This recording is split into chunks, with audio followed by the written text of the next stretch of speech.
Number 5, we admitted to God, to ourselves, and to another human being the exact nature of our wrongs. 6, we're entirely ready to have God remove all these defects of character. 7, we humbly ask him to remove our shortcomings. 8, we made a list of all persons we harmed and we're willing to make amends to them all. 9, we made direct amends to such people wherever possible, except when to do so would injure them or others. 10, we continue to take personal inventory and when we are wrong, promptly admitted it. 11, we sought through prayer and meditation to improve our conscious contact with God as we understood him, praying only for knowledge of his will for us and the power to carry that out.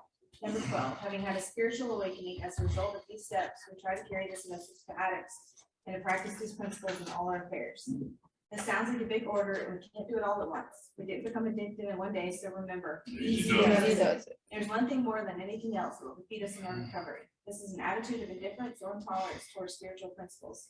3 of these that are indispensable are honesty, open-mindedness, and willingness. With these, we are well on our way. We feel that our approach to the disease of addiction is completely realistic, for the therapeutic value of one addict helping another is without parallel. We feel that our way is practical, for one addict can best understand and help another addict. We believe that the sooner we face our problems within our society and everyday living, just that much faster do we become acceptable, responsible, and productive members of that society. The only way to keep from returning to active addiction is not to take that first drug. If you are like us, you know that one is too many and 1,000 is never enough. We put great emphasis on this, for we know that when we use drugs in any form or substitute one for another, we release our addiction all over again. Thinking of alcohol as different from other drugs has caused a great many addicts to relapse. Before we came to NA, many of us viewed alcohol separately, but we cannot afford to be confused about this. Alcohol is a drug. We are people with a disease of addiction who must abstain from all drugs in order to recover. Thanks. All right, the 12 traditions of NA. Hi, I'm Melissa. I'm an addict. Hey, Melissa. 12 traditions of NA. We keep what we have on with vigilance, and just as freedom for the individual comes from the 12 steps, so freedom for the group springs from our traditions. As long as the ties that bind us together are stronger than those that would tear us apart, all will be well. Number 1, our common welfare should come first. Personal recovery depends on NA unity. 2, for our group purpose, there is but one ultimate authority, a loving God, as he may express himself in our group conscience. Our leaders are but trusted servants, and they do not govern. 3, the only requirement for membership is a desire to stop using. 4, each group should be autonomous except in matters affecting other groups or NA as a whole. 5, each group has but one primary purpose, to carry the message to the addict who still suffers. 6, an NA group ought never endorse, finance, or lend the NA name to any related facility or outside enterprise, lest problems of money, property, or prestige divert us from our primary purpose. 7, every NA group ought to be fully self-supporting, declining outside contributions. 8, Narcotics Anonymous should remain forever non-professional, but our service centers may employ special workers. 9, NA as such ought never be organized, but we may create service boards or committees directly responsible to those they serve. 10, Narcotics Anonymous has no opinion on outside issues, hence the NA name ought never be drawn into public controversy. 11, our public relations policy is based on attraction rather than promotion. We need always maintain personal anonymity at the level of press, radio, and films. And 12, anonymity is the spiritual foundation of all of our traditions, ever reminding us to place principles before personalities. Thanks for reading. All right, our scheduled speakers for this workshop are Lachelle A. and Keisha D. If there is extra time after the speakers, allow in-person and online participants to share. And I'm sorry, did I pronounce your name right? Lachelle. Lachelle. Lachelle. Lachelle. Yes. Okay, all right, we got it. Okay, Lachelle A. Keisha D. Thanks to our workshop speakers and to all participants. Let's see. Give me 1 second to get that back up. Chris, do you have the reading? Let me look at it. Just 1 second. I'm sorry. Yeah, where it says thanks to workshop speakers, that's the end of the meeting. Okay, I'm so sorry. This is my first time. Thank you everyone for your patience. Okay, perfect. All right, thanks. So go ahead, Lachelle, you can start. All right, my name is Lachelle Family and I am an addict. Hey, Lachelle. I'm one of those people who, through most of my life, I was taught to read things for yourself so you can have your own understanding of things. And from early in recovery, I saw a lot of shaming and, there's just so many different people's issues and opinions about living with illnesses and taking medications while you're in recovery, just that whole nine. So I'm gonna read just a couple of things from In Times of Illness and then Narcotics view on medication. So you have a base to go back to if you wanna read it for yourself. In NA groups and medication, one of the first things that it says is the choice to take prescribed medication is a personal decision between a member, his or her sponsor, the physician, and a higher power. It is a decision many members struggle, though it is not an issue for groups to enforce.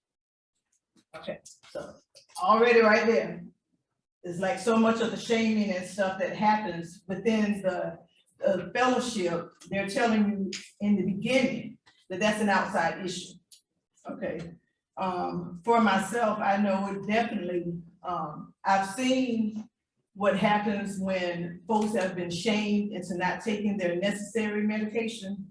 I've personally had someone in my home group that had mental health issues, and there were a lot of old timers that felt like, any mood altering or mind altering, anything like that, you can't take. Like, we ain't MDs up in here. And if we are MDs, we're not MDs while we're in here. Right. You are MD while you at the office, right? So it's like I watched him struggle, because he wanted to stay clean, and he's being told eventually you're going to relapse. And when I tell you, he was getting more and more cuckoo for Cocoa Puffs, and it ended a result in the meeting, because he got very violent. So it's like, for one, I know my limitations. I know I'm here because I need to stay alive. I share honestly, so maybe I can help some other people stay alive. But what I am not is a doctor, and I'm not going to be able to tell you what medicines you should or should not take. That is not what NA says on any level. In the same reading, it reminds you that in the third tradition, the only requirement for membership is a desire to stop using. Like we want to carry a clear message in the rooms of Narcotics Anonymous. It says those who have used that day groups ask people who have used that day to refrain from sharing in the meeting. Groups don't decide what using means for an individual member. Like, that makes sense to me. How do I know that you use? Because you act erratic, or because you got a lot of violence, you've got a lot of anger going on? Am I just assuming that you use? It's for me, it's just so necessary to go to the book first of all and find out what the book says, because throughout it tells you still to get with your sponsor, your higher power, your team, your doctors, your spiritual people, and do what you need to do to best take care of you. Now, I have always been one of those people. I'm a daddy's girl. I have nothing but brothers, and Sarge didn't raise no punks. So I always disobeyed my doctor's orders for the most part. When I first started having medical issues, I needed to work. I'm not a millionaire or anything, so I needed to go to my job. I was a store manager. And that requires a lot of lifting, just a lot of things that I should not have been doing for my body. But because of the fact that Sergeant Adams raised me, it's like, I'm not gonna back down. I got a 1,500-piece truck. I'm gonna have to go work that truck so I can show my young stock boys that I can still do it at my age, right? And I'm thoroughly, I have all type of work restrictions that my doctor has given me.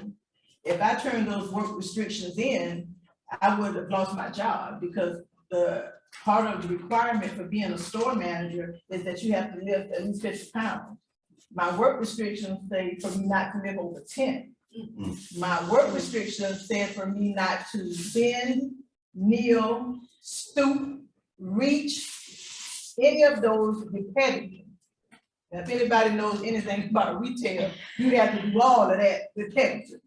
I got to get on the top shelf, I got to get on the lower shelf, you know, I'm on my feet 12 to 16 hours a day, but it was an emotional struggle as well. And I think that's what a lot of people miss that piece. Like emotionally, when you start having physical problems, like you just tore up from the floor up, like for real. You know what I mean? So that's why I'm so against folks like shaming within the rooms of Narcotics Anonymous, because when I first started having so many issues and I couldn't play basketball anymore, like I was in a depression. Because that's something I've always done, something I love to do. I couldn't play softball anymore. You know, bowling, I always bowled in the league. After I bowled one game, like my shoulders like this, and I struggled, not because I was anything to do with NA actually. You know, it was just my emotional self. It was getting damaged, you know. So I didn't do what the doctor told me to do. And in one of the readings that I'm going to read in times of illness, it says that, like, pay attention to what your doctor tells you to do or not to do, because you're going to make your situation worse. And one of those very first readings, and I'm reading from In Times of Illness, that all of these can be purchased at your home group, or they may have them at the convention, I'm pretty sure. In Times of Illness, it says, they remind us that taking medication and as prescribed for an illness is not the same as using. I'll say that one more time just in case I wasn't clear. It says, in times of illness, they remind us that taking medication as prescribed for an illness is not the same as using. It is essential to maintain rigorous honesty and responsibility with our sponsor, our medical team, our NA support network, and our higher power to guide. Now, I've heard people say that they have to give their medications to their sponsor or their spouse, or, you know, just whoever may be in the house. You know, I just know you have to do whatever is best for you. You know, I personally don't have that issue. I had to learn to take my medication. Again, not because I was worried about what the members of NA were going to say, but because it made me feel weak. It made me feel less than. You know, it's like I can't run and do things like I used to do. Now it's getting to a point where it's affecting how I make my living.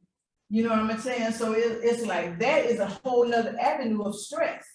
You know what I'm saying? Just trying to maintain a balance of work, life, home, just all of that stuff in itself is enough. You know, if we had more empathy within the rules of Narcotics Anonymous, because I personally am one of those people, I've always been healthy. I just never really started having health issues probably until like 2010, 2011. And I had a sponsee that was, she had so much medical stuff going on. And it was like I would be speaking a lot, and we'd always travel together. And it was like every time we go somewhere, she either had to leave early or she had to leave out of the building because she's sick and she needed to go lay down. I didn't understand that at the time, but I do remember in the beginning when the old timers told me everybody gets a turn. Everybody gets a turn. And I didn't know or understand what she was going through then, but trust me, it didn't take long for that to come straight back to me. And that's why the empathy piece is it's just so important in every area of your life, not just whether you take your medication and dealing with illness, but in every area of your life. We have not arrived. You know what I mean? Like, we're all still making some mistakes. We're all still parenting different. We're all still loving different. I mean, you know, everybody is individual. We all came from with a different moral compass. You know, we came from different situations. So that's why it's essential to know what the reading says, so that when you get with your sponsor and your doctor and your team of people, then you can be okay and you can be at peace and you're operating with some integrity. Okay, it says Narcotics Anonymous as a whole has no opinion on outside issues, and this includes health issues. We are concerned with recovery from the disease of addiction. how much simpler can it be? You know what I mean? Like, honestly, how much simpler can it be if in the reading it says that Narcotics Anonymous as a whole has no opinion on outside issues? And this includes health issues. We are concerned with recovery from the disease of addiction. I'm in a situation right now, I've been officially disabled since 2017. Emotionally, on any given day, that's a challenge. Not that I'll have any desire to use, but I want to go back to who Michelle was. You know, and I have a great team of doctors in South Carolina before I moved here. And we all worked together, everybody knew everything, all of it showed up together. So I felt a little comfortable. Then I moved to Peachtree City, and it's a little different because I have to start all over again. So before I moved here, I had my daughter's neighbor give me the names of some of the best spine doctors and all of this stuff. So, you know, everybody's story is different, but I know when I first came here, and they looked at my list of medicines and they said, oh, well, we don't give any narcotic on your first visit. But what are you gonna do? Because like, I'm not gonna be able to move if you're not gonna prescribe me something. You know, and it's like, I could see the whole, you know, this opioid scare that has, you know, so many doctors' offices, just everything is such an uproar. The people that are actually in pain, the people that are actually going through stuff, the people that like some days can't get out of bed because the knees won't move, because the shoulders won't move. See, those people are still suffering sometimes because of the death count and the opioid crisis, and heaven forbid, you know, we got to go through all these channels, and we got the P test on a regular, we got count pills, you know what I'm saying? Like, baby, I ain't trying to get high, trust and believe. You know, I have been doing this on a regular basis for over 23 years, and I'm not trying to do anything different. I want to live today, and I want to live. The piece is, so I want to live like what I consider a really good life. Like, I want to be able to play ball again. So I'm doing some holistic things. You know, I'm open to a whole lot of different avenues of anything that's going to help me get better. Okay, so one of the most important things that I've already said, read the information for yourself. Get in times of illness, get NA and medication, and it will give you such an insight into how NA feels. It tells you, even though each group is autonomous, it tells you what each group needs to be focused on.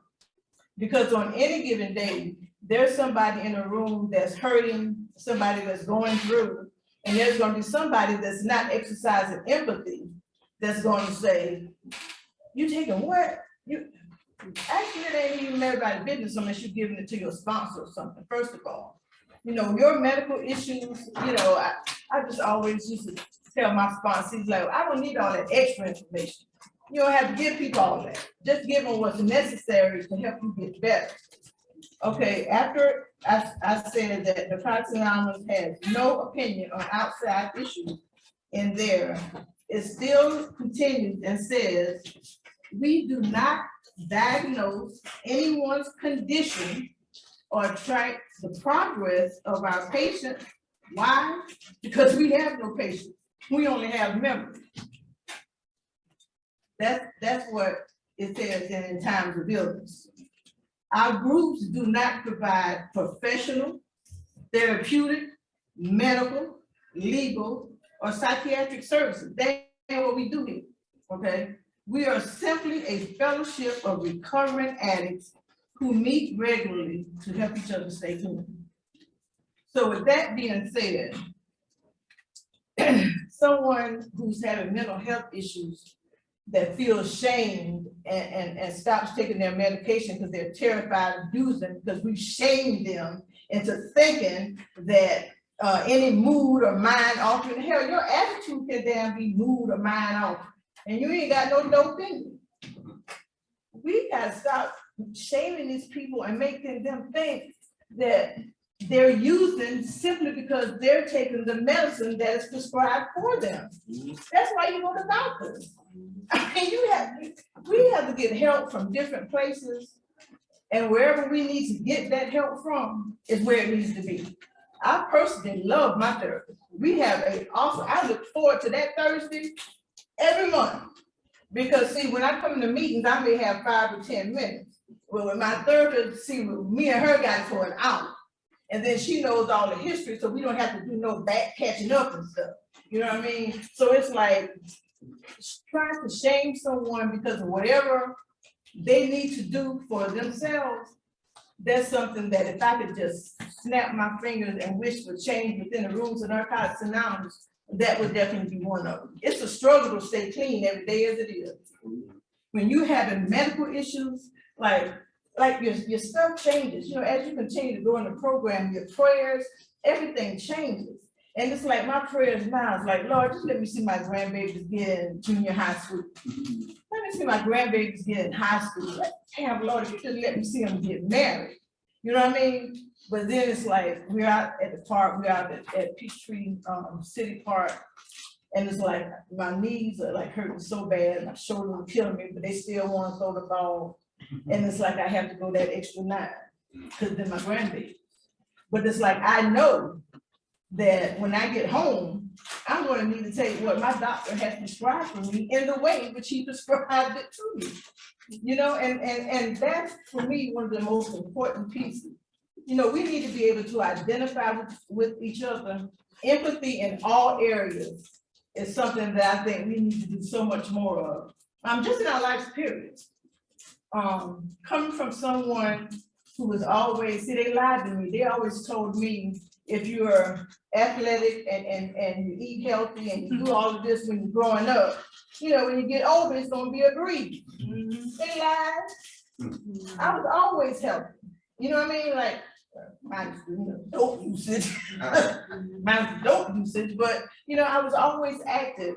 You know, I ain't supposed to be getting fat and, you know, just going through so many of the things that I'm going through, but life shows up and you have to learn to live life on life's terms. And a lot of people that have health issues, myself, I am so fearful of dying now. I am now taking anxiety medicine because now I'm always thinking about, oh my God, like I don't want to go too far from home where I live right around the corner from here. And I never want to go too far from home with my grandbabies because I've been thinking, what if I pass out again? Or what if I fall again? I mean, they're old enough where I tell them what to do if something should happen. But the fact that you even have to tell your grandbaby that does something to you. If grandma don't wake up, call 911 and tell them, you know what I mean? Like, that's a lot on any given day. I ain't trying to get high today, but I'm trying to stay alive today. And I've been around long enough to know that I'm not gonna let anybody shame me, hell, really about anything, but definitely not about taking care of myself. And those of us who are living with chronic illnesses, you have to make sure you're taking care of yourself emotionally and spiritually. Because I'm telling you, it will wear you down. When you're used to going, doing, and just like living your best life, and now you can't get away without a cane, but I used to have a walker, so hell, I got a cane now, I'm grateful, you know what I'm saying? But it's just so different when you're not able to operate like you used to operate.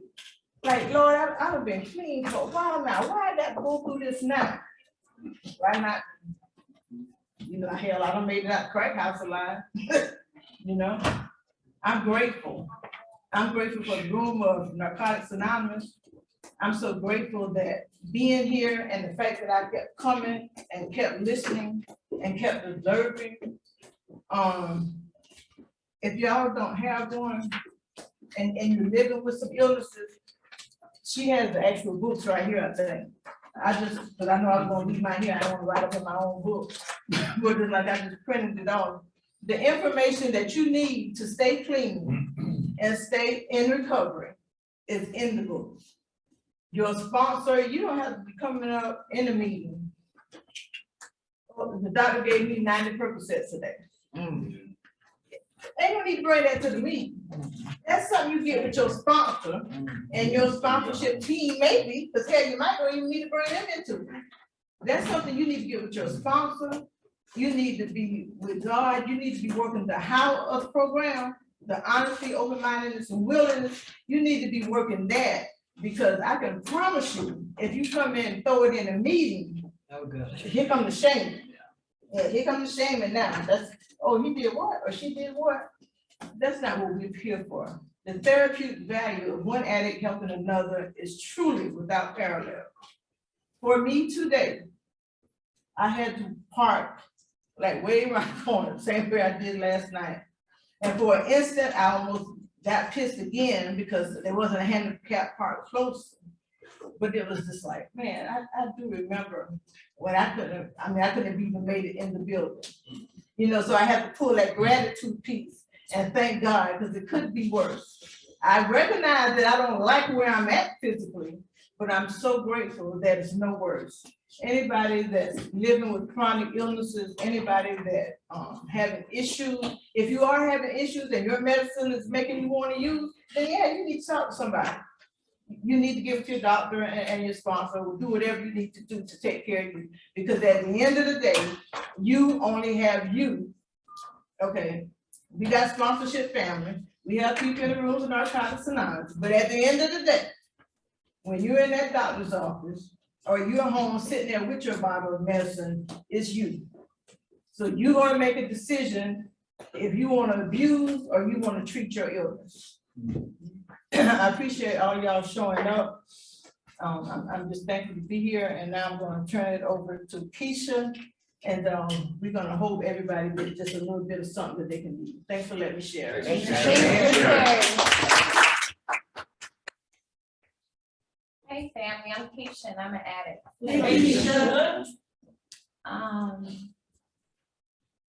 It's truly a privilege and an honor to be here today at this convention with other addicts like myself.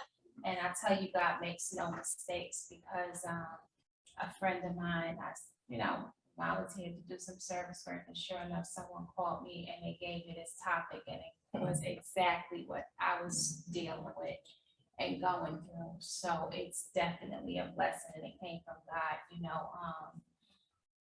That's who my higher power is, God, and I hope it doesn't offend anybody, but that's my truth.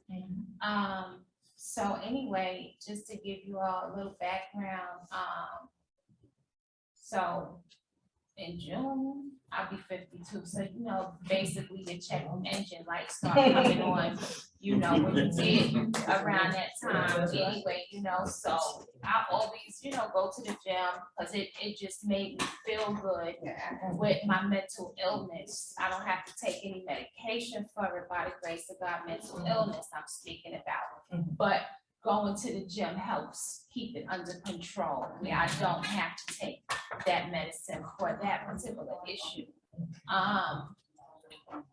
So I would get pain, and just keep ibuprofen at the bedside, pop a pill, that's it, keep it moving, And so just a regular day, go to the post office, picking up something, thinking I'm just gonna go right back home, y'all, and just look at TV, get in the bed, but that wasn't the case. I fell, and I had a bad fall, and I had a compression fracture of my L1.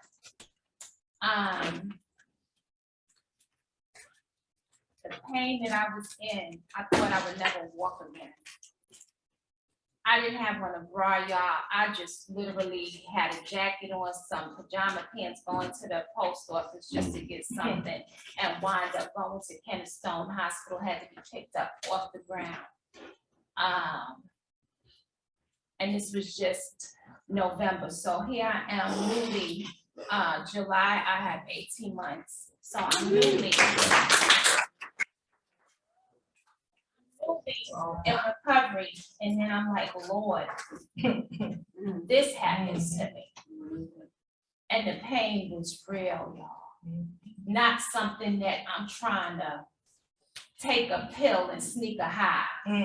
I mean, real, where I can't even twist and turn, that trembling kind of pain, And I'm like, well, damn, am I gonna have to change my clean date? Cause I've been working hard, you know what I mean? Cause I couldn't get 2 and 3 days under, I couldn't get a week. And here I was coming up on a year and I fell and really hurt myself, so it's been a struggle for me, y'all. And if I did not have my fiance, if I didn't have my network that I could talk to about this and my sponsor, it would be really bad, y'all. I'm talking about my experience, strength, and hope. It's hard because my body can't differentiate the street drugs from the pills. So I have to be careful. I went to a point where I took my pills. My daughter lives around the corner. She knows my history with drugs. She loves me. She knows my history. And I told her, I'm gonna need you to hold these pills for me. I'm gonna need you to give me 2 pills a day, and in reading this literature for this particular workshop, I learned more things about me. So I had to make some hard decisions about me because I want to live, and I'm not gonna let no pills or anything like that take me out. I don't want that for me because I work too hard not to let this illegal dope take me out, and I'll be damned if I'm gonna let this illegal dope take me out. You know what I mean? I'm a nurse, y'all. Just not in these rooms. I'm just a good old addict. Know how to get high. But I'm a nurse by profession, and I've always had patience. And they used to tell me pain is what the patient perceives it to be. And then you have some people, and just like in the rooms, you meet people in the hospitals, and they want to judge you.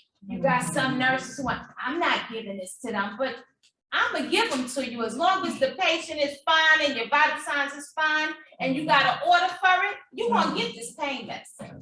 You know what I mean? Because I'm not here to judge you. And that's the same thing in this room, but you have people who judge you because they care and don't know how to approach the situation. And then you have some people who just being ugly. But I don't care about any of that. And there's certain things just should not be brought up in the general meeting when it comes to stuff like that. You just need some people who really just gonna be honest with you. And you really have to try to be honest, because I know the nature of my disease is self-centeredness and self-deceit and rationalization, justification, and I could justify, say, oh, I really need this. And I really have to do an inventory with my pain. That's what I have to do now. Do I really need to take this pain pill, Keisha? And really ask, can something else soothe me? Right now, can I take a walk? Maybe can I have some tea? Can I talk to somebody? What can I do do I really need this pain pill right now? I went to Paris a month ago, and we did an addict like me in Paris. I actually went to a meeting in Paris. And let me tell you, it was a wrong time to not have it pain medicine. I said, no, I'm not taking no pain. I'm taking this kind of medicine with me. My fiance did not know I was in trembling pain. And so I said to myself, Keisha, you really do need this medicine. I was walking because they walk, you walk, and I enjoyed myself immensely. But at the end of the day, when I tell y'all that I was in pain, that my body was hurting so bad. I bought some muscle relaxers, I bought ibuprofen in Paris. And my fiance said, I didn't know that you was hurting that because I didn't want to ruin your trip. I didn't want to tell you y'all didn't know. In my mind, I was like, oh God, I need to go to a doctor. I was hurting so bad. But So after reading this, guys, you know, I decided I'm gonna talk to my doctor, and just one more thing. I'm not telling my doctor nothing about me being no addict. And that's my personal right. It says here, you could share with your health care provider. I'm not. Because like I said, I've been a nurse since 1995. And it's stuff that I've learned that I wish I'd never shared with them. It follows you your whole life. It follows you. It's not that you're trying to be dishonest. Unfortunately, it follows you your whole life. And they will blackball you medically from different things. You won't get the same opportunities. Once they see that psych history on here, it will block you from life insurance. I went to the hospital one time, guys, for DUI. The life insurance company found out about it. My life insurance is sky high. Yes, I'm telling you, they keep all of these things, so that's why. It's not like I'm trying to be dishonest, but I spoke to my sponsor about it, and I am going to talk to my doctor. I'm not going to lie to him. I'm just going to say, can we try some non-narcotic other things that I could try, and just put down the narcotics and see if my pain, if I could get through without them. That's where I'm at today. And that's where I'm gonna do at my appointment on Monday. And I really don't care what y'all have to say. If I need some really pain medicine, I need it. You know, but I do care what my sponsor, I do care what my friends say, and I do care what my fiance, because I'm manipulative. That's in my nature. And if I'm not working the program, I have to work these spiritual principles. I have to stay connected, you know. And I'm scared to death, but you know, I'm scared to death to resort back to old Keisha. I'm telling you, taking medicine in recovery is hard. It is hard. Like I said, your mind can't differentiate the two, you know, maybe, you know, I don't trust myself. I'm just telling you the truth about me. I don't know about these super people who know how to do this, and I don't trust me. And I'd rather not have them if I don't have to. What can I do? I mean, I tried the ibuprofen, it don't work. So I'm gonna try to explore some other things. And I'm not gonna say, oh, I'm an addict. I'm gonna say, listen, I don't want to do this for the rest of my life. And I need to explore some other possibilities. So I don't have to take this medicine. And you know, that's what I'm gonna do, you know. And you know, my friends or whoever, just, you know, pray for me, keep me lifted up, because I don't want to do this for the rest of my life. I don't want to be like these old patients that I've seen begging for medicine, crying, and you know, I just don't want that. I don't want that for my life. I don't want to be, I just don't want that. I like to go, I like to travel, I like to do things, and I don't want my mind all fogged up on, you know, on stuff. But it's just like, what can, you know, but I think we have time, right? I think it goes till You got till 5. 5. Yeah. So you got Yeah, 45 but- minutes. But we can have folks share, or it's fine to, you know, whenever you're Yeah, done. I mean, Yeah. if you don't mind, you know, I mean, you guys, we could do it orderly, and it could be an interactive, resolution. Do you have any objections? No, Anybody? no, it's And not anybody my who's thing. looking? Yeah. Do you have any objections? We good. Thank you, Keisha. Yeah, thank you all.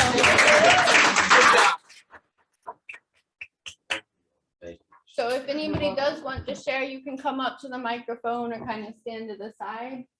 This That's microphone, fine. Anna? Yeah. Yeah, if you want. You can speak. You can speak from the chair if you want. My name's Jimmy, I'm an addict from Hey, Coastal area. Jimmy. Hey, Jimmy. I have a little service dog, so if I go up there, you know, sure, have to go with me. You know. Okay, gotcha.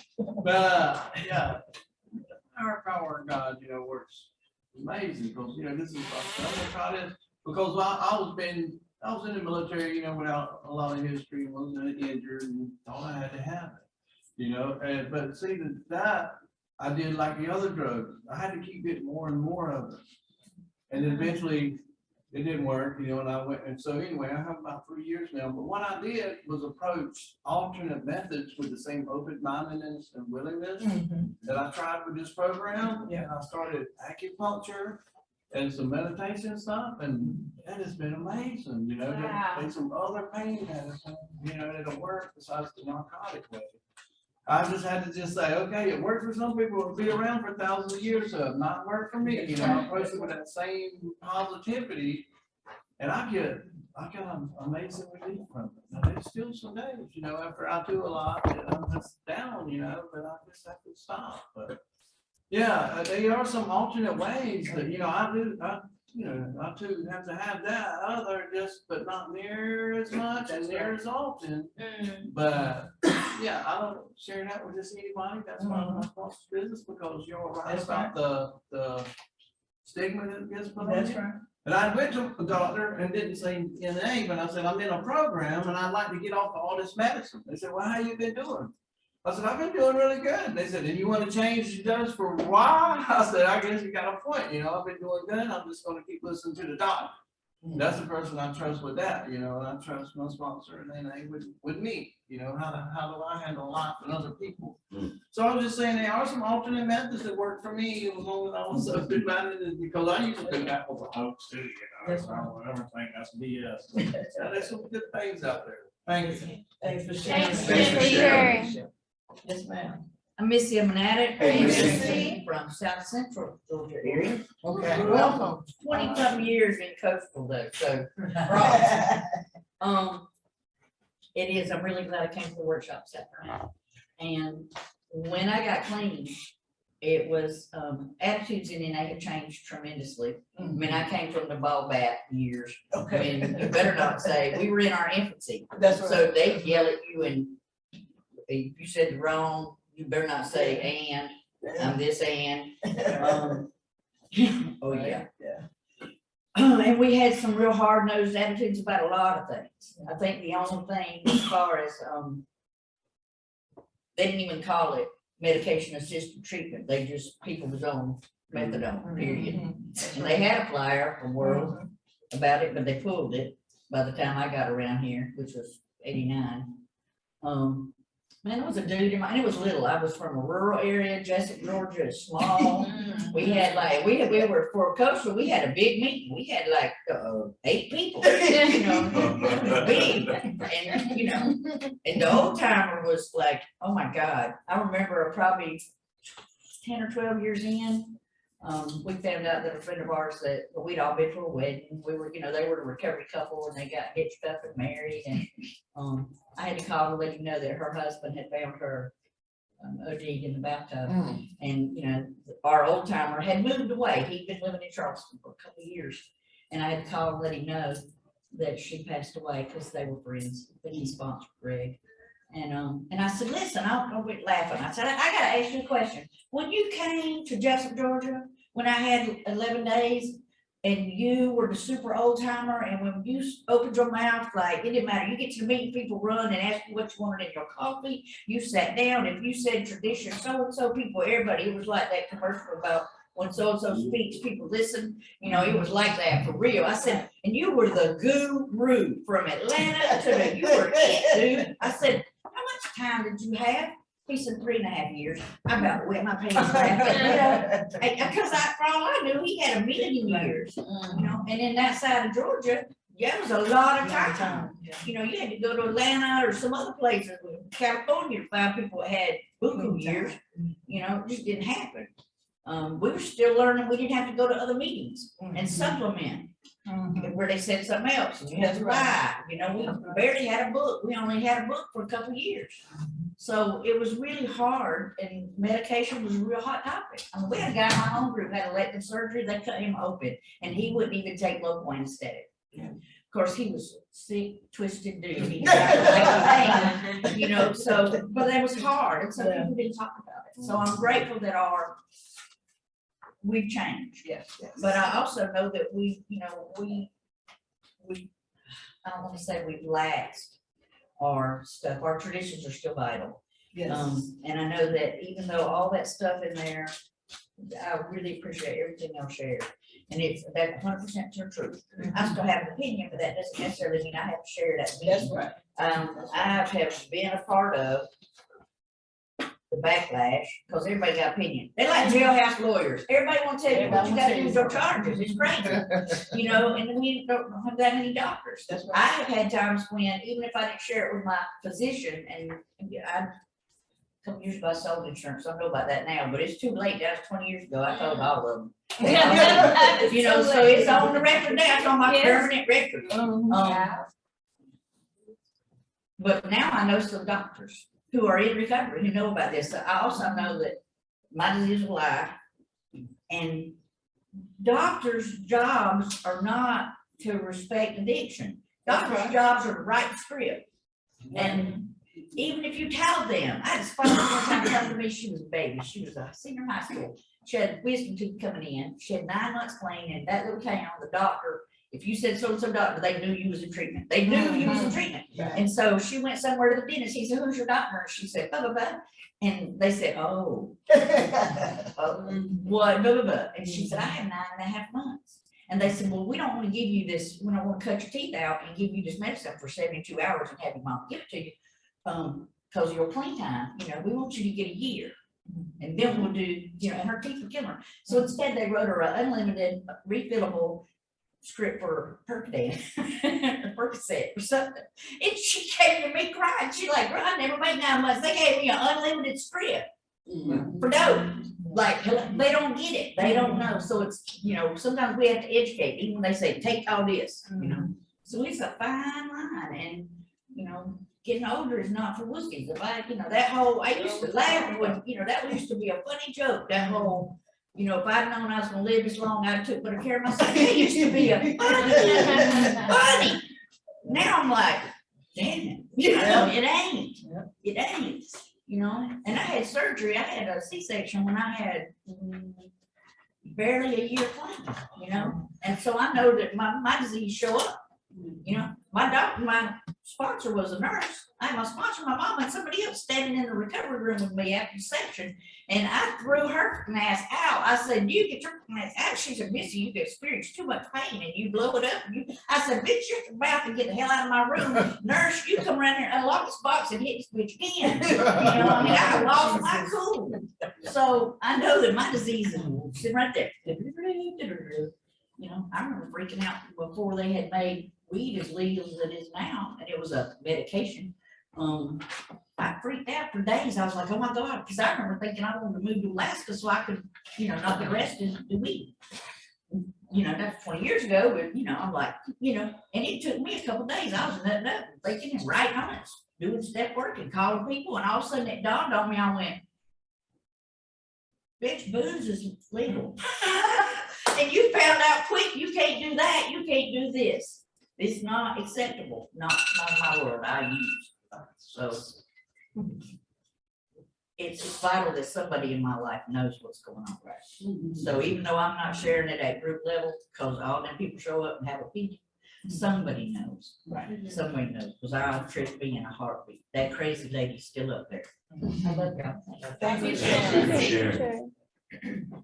Hi, Hey, everybody. My name is Maria. I'm an addict. I want to sit here. I can relate to you because I had surgery on my back, 14-hour surgery. It's supposed to be a 3-hour surgery, but it ended up being 14 hours. And it cut me from here all the way down to like tailbone. And so I'm just going to keep it. I take Percocets, you know what I'm saying? But I take it as scribed, you know what I'm saying? I don't take it. I don't have the bottle. My husband got the bottle.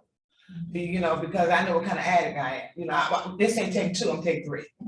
Bottom line, you know what I'm saying? So I've been struggling with that for a long time, you know what I'm saying? Like, can I get something else or something, you know, something non-narcotic, you know what I'm saying?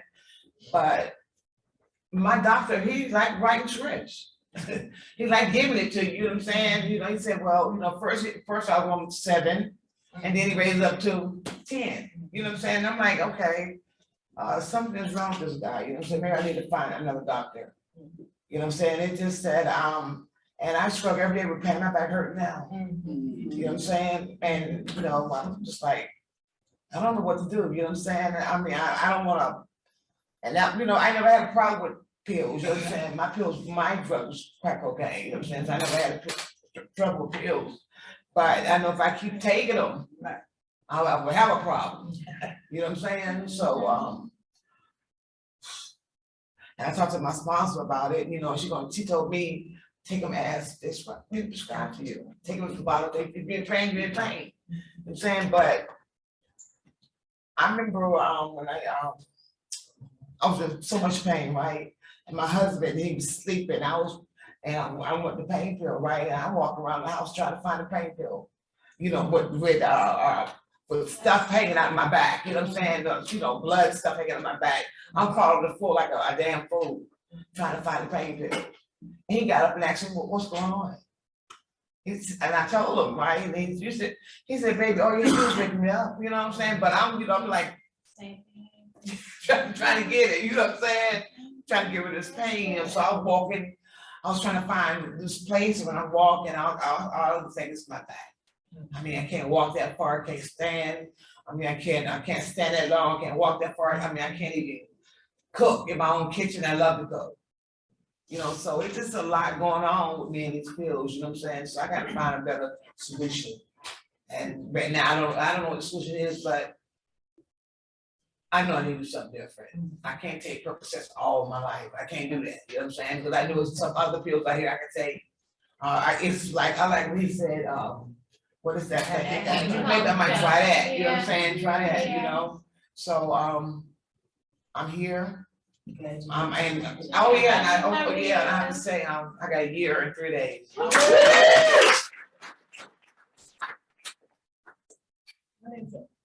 Michelle, you said one thing that Jimmy said, and you mentioned as well. I just recently, because I've been trying to get off several of my medications, so I found a holistic, a doctor that has a PhD in holistic medicine. Now, I've already had the acupuncture done. They called it dry needling though in my upper back and neck. It helped a little bit. It didn't help a lot, you know, but I find now this holistic doctor has convinced me. She asked me to give her 90 days of doing things exactly how she wants it done.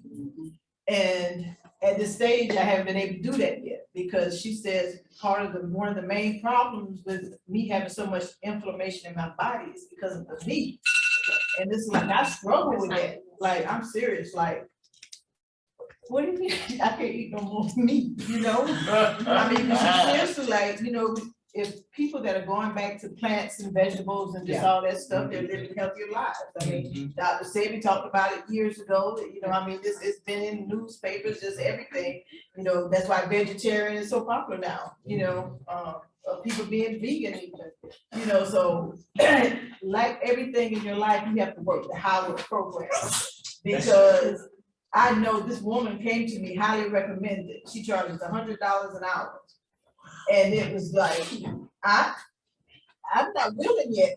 Like, honestly, I've ordered some of her detoxifying teas. I am using her food list that 80% alkaline to 20% acid.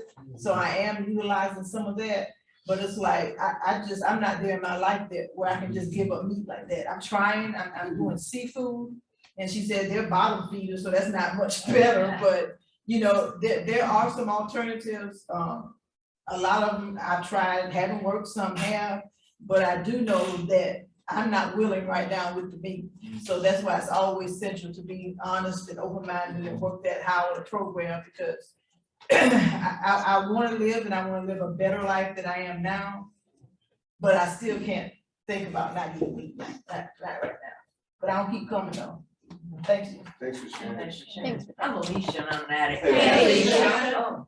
I've dealt with back pain since I was 17. And I think like I was in the military, hurt myself in basic training, you know, was paralyzed when the slip fall happened. I couldn't move my toes. They're like, don't get up, stay still. And I'm like, don't worry, I can't. And then I'm marching across the base to go to the hospital and stuff. Slowly, but I'm going. I've tried everything that you could think of trying except for the holistic approach. Been on the medications, I've been on them and then I've been off them. And then I have to get on them again because eventually ibuprofen and Aleve and all that stuff, that stops working. Then the Lorcet stopped working, the Percocet stopped working, you gotta keep getting stronger, and then they'll wean me off, or I'll withdraw, or whatever, and then start it again. The main thing for me is I went to a treatment center this last time, in my last relapse, cause each time, I think the last time took me out from, had my teeth pulled, and they gave me something.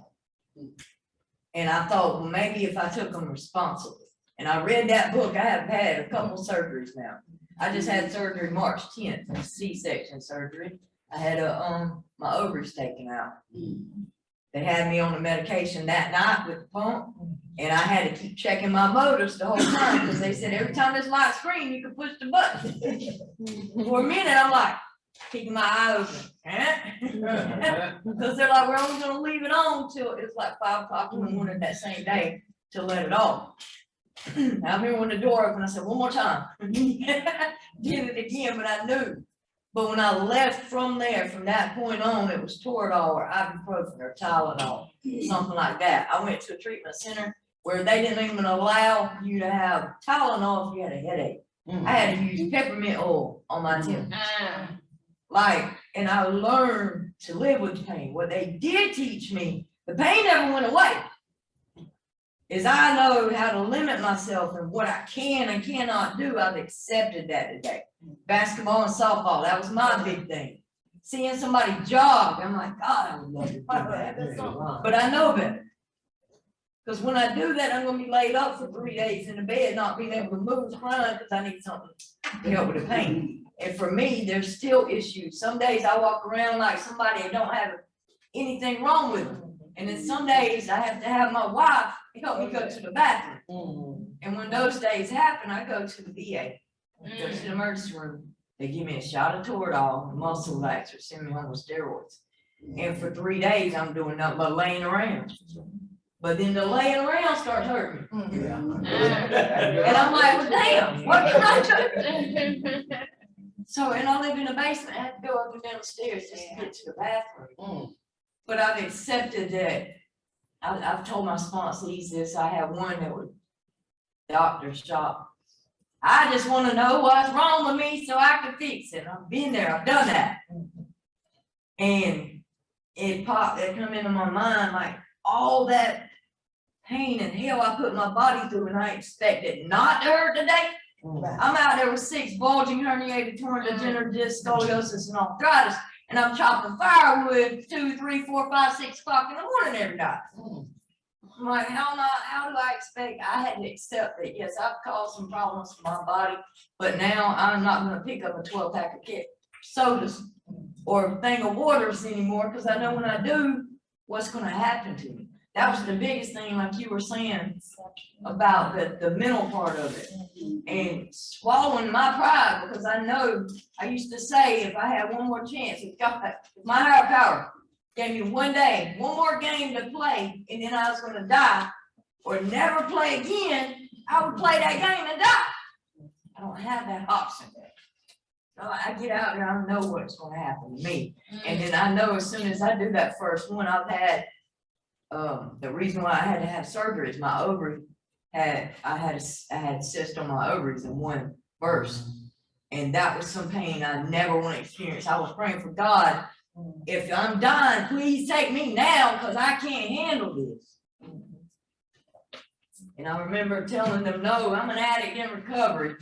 They tried that non-narcotic stuff 3 times. They said, we can't give you no more of that. And I'm like, well, something's got to give. And they had to give me a narcotic. And from that day on, because before that, I was, that shaming you were talking about, I had that in my head. And then here in Old Timers, we must abstain from all drugs. And I'm like, well, hell, what am I going to do? But I remember calling my sponsor, talking to her, calling people in my network, talking to them, and just accepting that I have issues. And in times of illness, when I've read that every time, the main thing that thing taught me was to check my motives. Thanks for letting me share. Thanks Thanks for sharing. We've got a virtual person to share here. I'll ask them to unmute. I'm an addict. My name is Chris. Hey, I'm also a real person in real life. Thank you both for sharing. My friend George asked me to help out with this convention. I'm in Massachusetts, and I don't know if he planned to implant me for this workshop, but Yeah. it worked perfect. So in 2019, I got hurt at work, and 5 days later, I had my first back surgery. And then, 9 months after that, I had the second back surgery, and I'm still out of work. I'm still all workers comp. I have foot drop now. I'm 36 years old, and I'm losing my career. So physically, I can't do what I used to do. I don't necessarily have pain anymore, but I have a lot of numbness, and I walk kind of funny now because my foot drags. Then the emotional and the mental stuff come in, and in this past January, I was hospitalized for depression in a partial outpatient program. And I'm on, antidepressant, then I have ADHD, so I'm on like an ADHD medication that's supposed to help me focus, and it doesn't do anything, but whatever. I'm sharing so normally I don't share like such personal stuff in a meeting, but I'm sharing all this because in February I also celebrated 15 years clean, and throughout all of this stuff, like I had to realize what that line in the basic text says when it says we face the reality of what is, not the way things could or should be. So my life is changing, and I don't always know how it's going to change. My job in recovery is to adapt to that change and to try to accept it as gracefully as I can.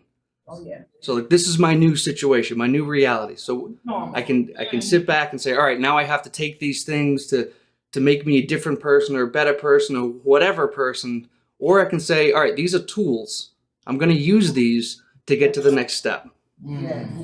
So that's what I've been doing. And hearing the two of you like share these things, especially when you said like, I wish I was like the old me, essentially. Like I get that. I get that. Like I used to rock climb, mountain bike. I can't do any of that. Like now I sit here and I play with my cat. It's like, it's not the same, but this is the current reality. And this reality is going to change too. But if I use, it's going to get worse. Right. All right. So I stay clean. I follow my doctor's directions. I talk to my sponsor about this stuff. And that's it. I just live. Because of these things that have happened, it doesn't mean there's anything wrong with me. And it doesn't mean that like I'm not worthy of recovery. And it doesn't actually mean that I need to listen to someone else's opinion in the meeting, because I don't. I don't care what they share about it. It's my recovery, right? Yep. It just means like this is who I am today. And I accept it. So thanks for letting me share. Thanks, I appreciate you.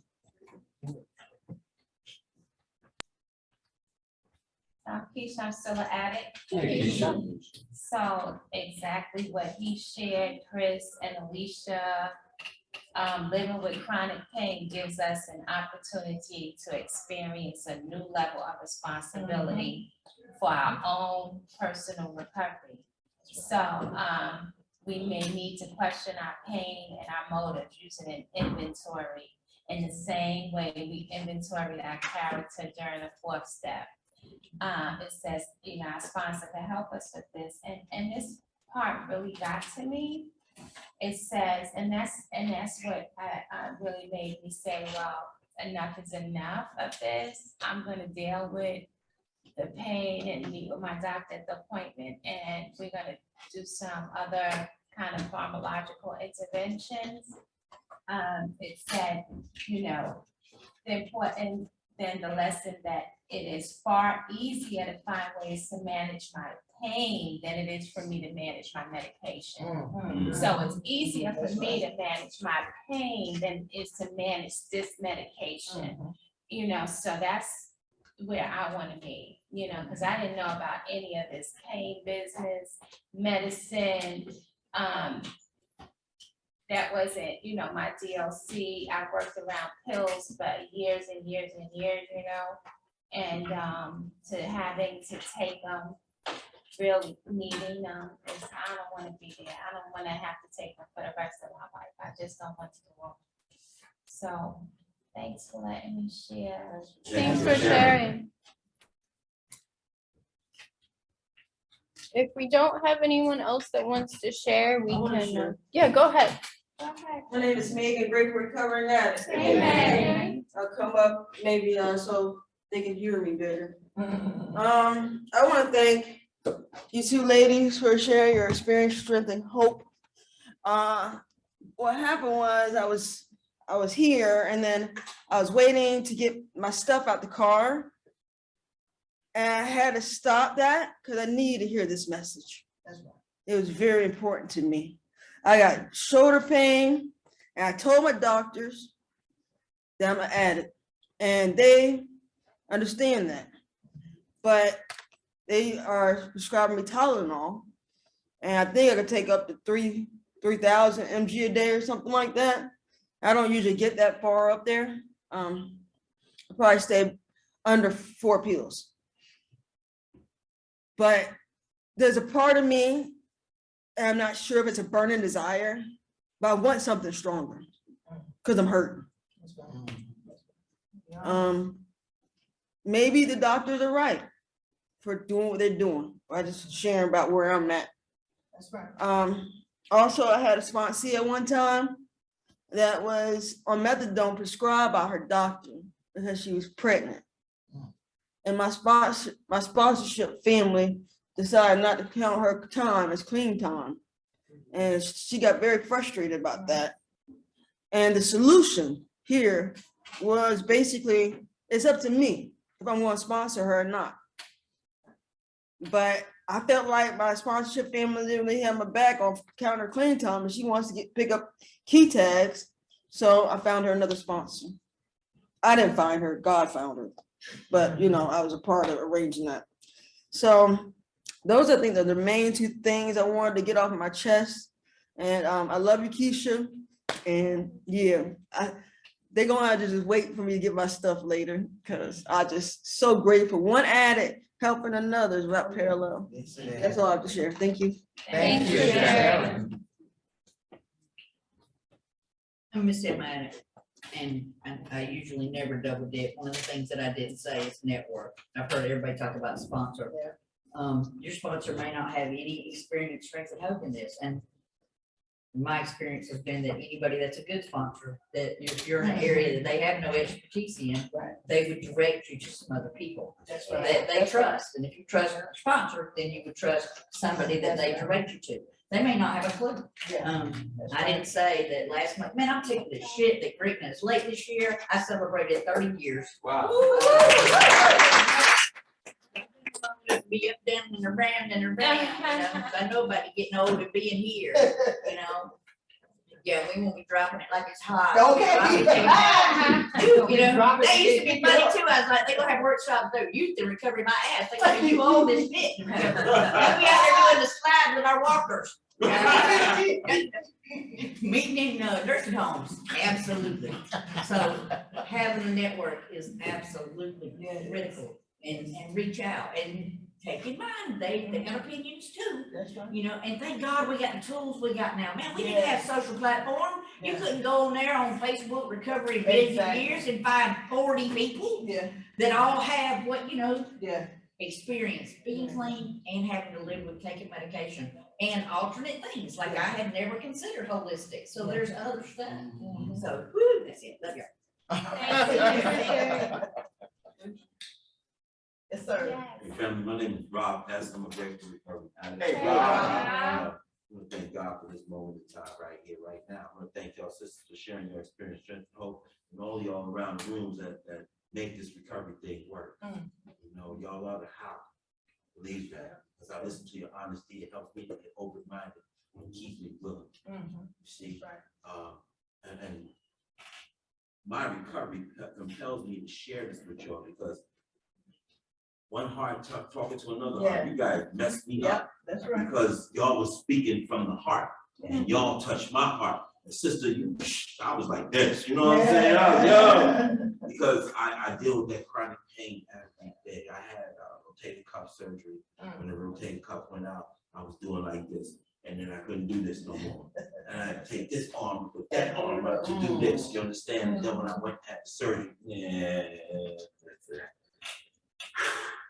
I thought it was rough, you know, but God gave me strength, His mercy and grace, and I made it through that.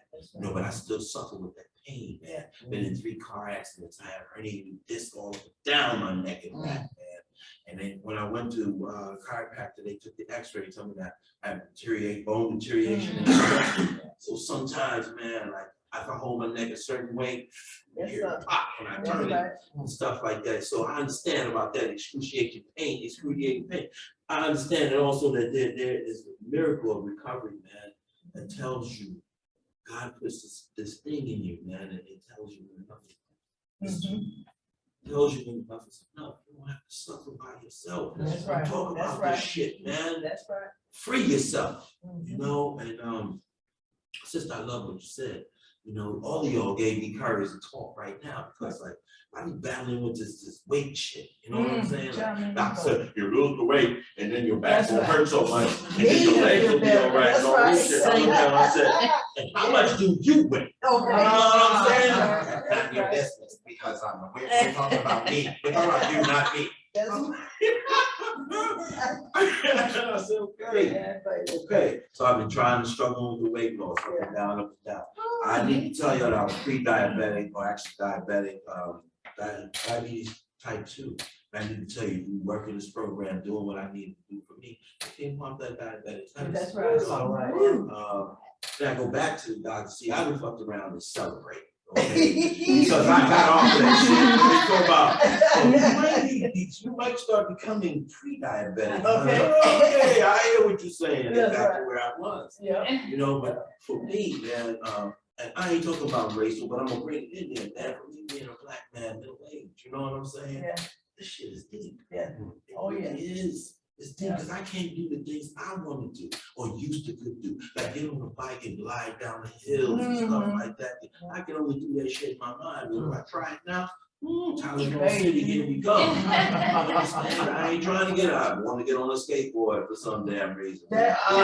Don't do it. Let's go swimming. Let's go to the look. I get in the water and that shit hits the nerves in my back. And then no. See, acceptance is what you talk about. That's right.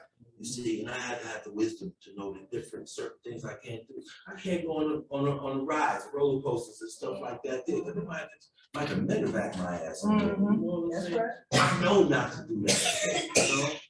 And it's only because this process opened my eyes to a lot of things. That self-acceptance piece goes a long way. That book that you talking about right there, look there, man. I've had a lot of people come into meetings, you hear them share about, I had to do this, I had to do this. And we refer them to the book. That's right.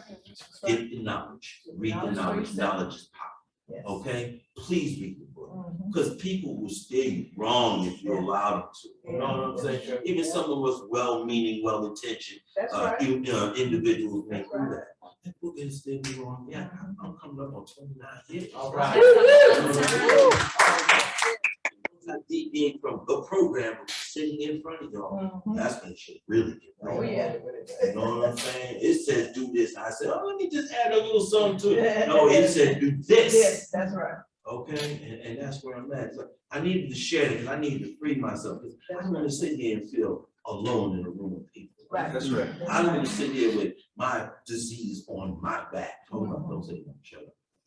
Give me up. That's how it's going. You know what I'm saying? Man, let's keep coming more when we can feel. Okay, we got a nice little close. I ain't trying to hear. You know, so I speak up for myself so I can free myself. And believe it or not, this is the best therapy around. People sharing their experience, strength, and hope. You gave me hope, you gave me courage, you gave me faith, you gave me honesty. All of y'all gave me the willingness to talk about what I'm talking about. So I'm gonna shut up now. Thank y'all. Thanks for sharing. I'm recovering addict. My name is Jay. Hey, Jay. I'll be brief. I just want to thank both of you for sharing. I really got a lot out of it. You know, I got a lot of hope. You know, I have chronic back pain. You know, not to the level that I've needed any type of opiates. Even though I could get them. But I know, you know, that's one of my DOCs. And he says, you talked about, man, to thy own self be true.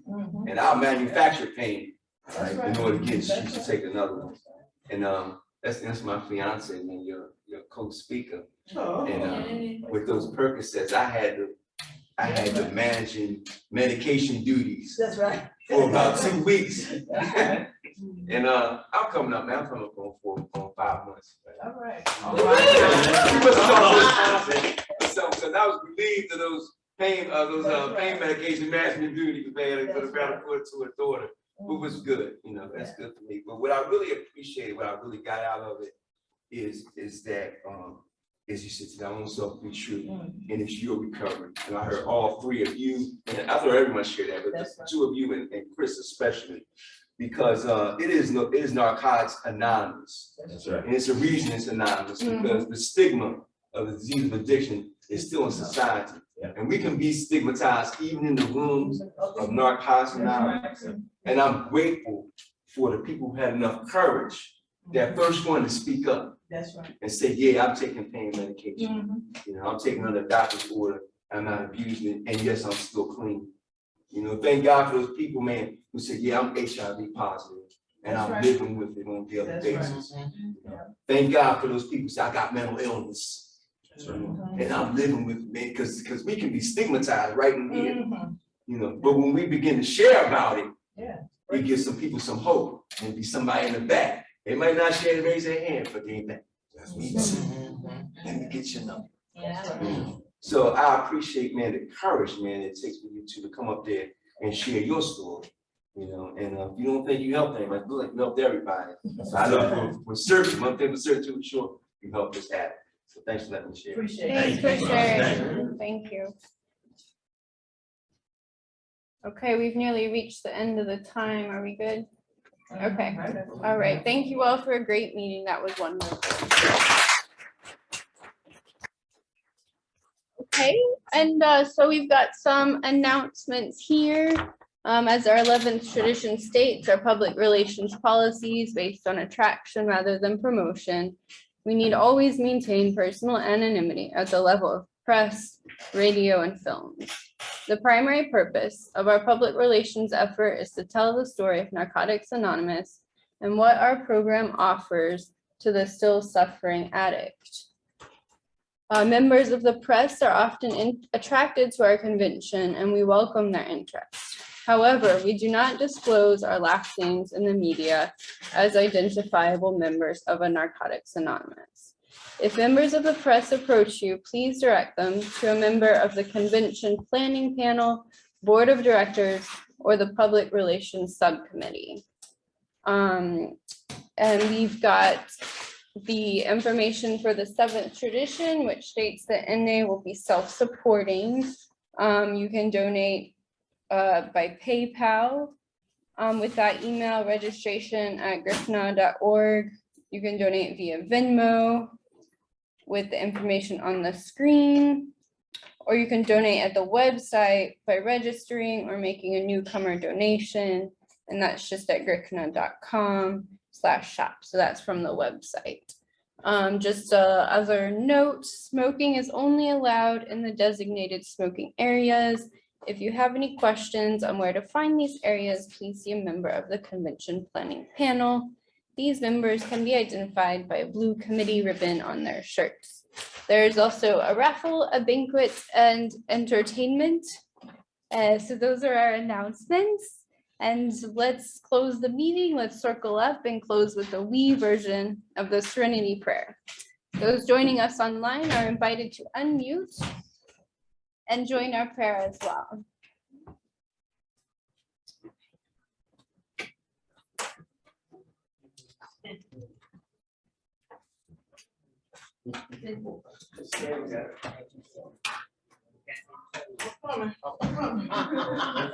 Thank you.